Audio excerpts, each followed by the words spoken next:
तर भावांनो, मी साऊथची एक ॲडव्हेंचर फिल्म पाहिली. Fantasy fiction movie Nagabandham. Sorry, एक शब्द विसरलो. Devotional movie Nagabandham. आणि ना, मी याला रोस्ट करणार नाहीये. आज तुम्हाला हे सांगणं गरजेचं आहे की ते कुठे बरोबर होते आणि कुठे चूक. तर चला नागबंधम बद्दल बोलूया. बघा, स्टोरी आहे का,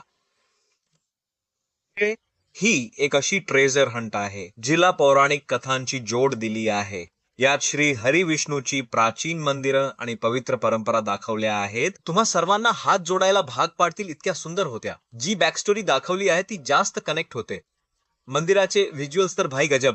जी भगवान विष्णूंची निजलेली मूर्ती दाखवली आहे ना, माझ्या मनात भक्तिभाव अगदी जागाच होणार होता की आता मी काय बोलू. बघा, टॉपिक खरं तर यांच्याकडे खूप चांगला होता, पण मी म्हणेन की हे एक पुअर डायरेक्शन आहे जे अशा दमदार स्टोरीला योग्य स्क्रीन प्ले, प्रेझेंटेशन आणि साधे ऍक्टर्स सुद्धा देऊ शकले नाहीत. आणि दाखवलंय की विलन ब्रह्मकमळाचा वापर करून नागबंधमचं पुस्तक उघडून मग ब्रह्मकमळाला चावीसारखं वापरून खजिना कसा लुटतो.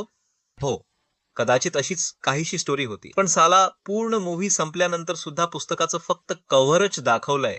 ते कोणी उघडलं सुद्धा नाही. आता मी गोंधळलोय कारण हे सगळं नक्की का चाललंय हे इथे स्पष्टच केलेलं नाहीये. आर्किओलॉजिकल डिपार्टमेंट दाखवलंय, पौराणिक जागा दाखवल्यात, प्राचीन मंदिरं दाखवलीत, एक झाडाचा राक्षस दाखवलाय. पण भावा, या झाडाच्या राक्षसाचं नक्की ध्येय काय होतं हेच कळलं नाही. त्याला असं सादर केलं होतं की तो सर्वात खतरनाक विलन आहे जो आपल्या जुन्या शापाच्या आधीच्या अवतारात येईल. आणि पण यार भावा, त्याचं काहीच झालं नाही.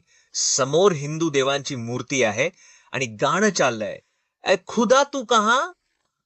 काय विषय देव आणि भक्तीचा चाललाय. 2 मिनिटांपूर्वी भगवान विष्णूंची इतकी सुंदर मूर्ती दाखवली, त्यांची पूजा आरती यज्ञ दाखवला आणि दुसऱ्याच क्षणी हिरो हिरोईन सोबत सगळं तोकड्या कपड्यांमध्ये लव सॉन्ग येतंय भावा. हिरोईन तोकड्या कपड्यांमध्ये पाण्यातून बाहेर येते आणि लक्षात घ्या, त्या कपड्यांमध्ये आणि बिकिनीमध्ये जास्त फरक नव्हता भावा. तर हे सगळं असं व्हायला नको होतं, कारण तुम्ही हे एका भक्तीच्या दृष्टिकोनातून मांडताय ना, हे टाळायला हवं होतं. अजूनही वेळ आहे, ते गाणं सिनेमातून काढून टाका. तुम्ही ट्रोल होण्यापासून वाचू शकाल. पण मी रात्री 10चा शो एका मिनी थिएटरमध्ये पाहिला, जिथे खरंच हाऊसफुल गर्दी होती. अगदी इथे जिथे कुठे तो पुनर्जन्माचा किस्सा आहे ना भावा, एक हिरो जो मागच्या जन्मात तो रक्षक होता, इथेही त्याने पुन्हा एकदा सर्वांचं आणि आपल्या सनातन धर्माचं रक्षण करण्यासाठी जन्म घेतला आहे. पुनर्जन्माची ही कल्पनाच खूप जबरदस्त आहे.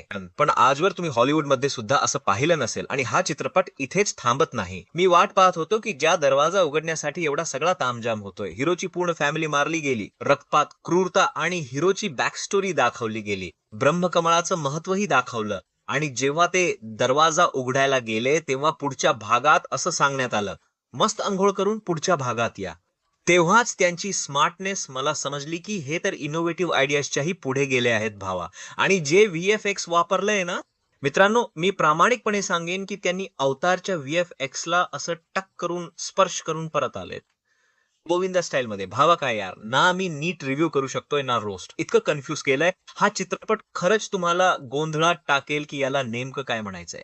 What is the ultimate goal of this movie. बघा, रोस्ट करणं माझा जॉनर नाहीये. ते डिपार्टमेंट सुरतचं आहे, पण इथेही मूव्ही मला हाय बजेट कनप्पा सारखीच वाटत होती. बघा, आय रिस्पेक्ट की साऊथ इंडियन फिल्म्स मध्ये बहुतेकदा फॅमिली आणि डिवोशनल अँगलला, कल्चरल व्हॅल्यूला वर ठेवलं जातं आणि त्यावर चित्रपट बनवले जातात, जे बॉलिवूडमध्ये कमी दिसतं. पण जे काही आज मी नागबंधम मध्ये पाहिलं त्यात कल्चरल व्हॅल्यू असेलही, पण मला त्यात ऑनेस्टी दिसली नाही. फक्त पैसे कमवण्यासाठी कल्चरचा वापर करू नका. कोणताही अजेंडा किंवा नग्नता न दाखवता याची योग्य मूल्य पसरवण्यासाठी ही फिल्म बनवली आहे. बाकी फिल्म मध्ये खूप जास्त हिंसा आहे, त्यामुळे मुलांपासून याला लांबच ठेवा. कुटुंबातील मोठ्यांसोबत पाहायची असेल तर नक्कीच पाहू शकता. माझ्यासाठी ही सध्या तरी फक्त 2 स्टारचीच मूव्ही आहे. बाकी तुमच्या जेन्युइन विचारांचे सुद्धा कमेंट्स मध्ये स्वागत आहे.